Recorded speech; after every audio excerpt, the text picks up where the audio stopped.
अस्सलाम वालेकुम जी। H block का प्लॉट है, अच्छा प्लॉट है जी, थोड़ा सा गहराई का।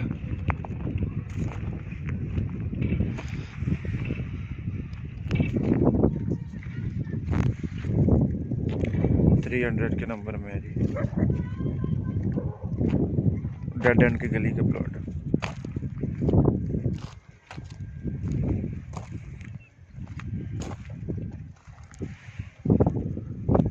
ये मेन रोड आ रही है पीछे से,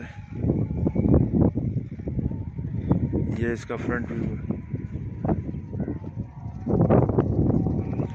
बहुत ही अच्छा।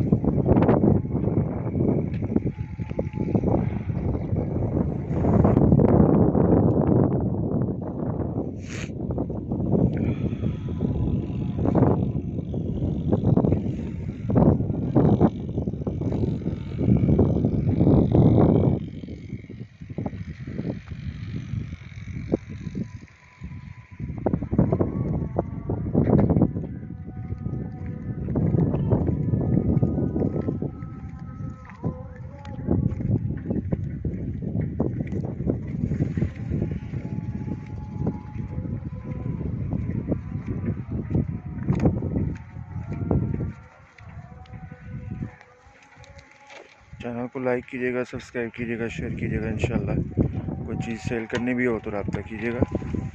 जज़ाकल्लाह।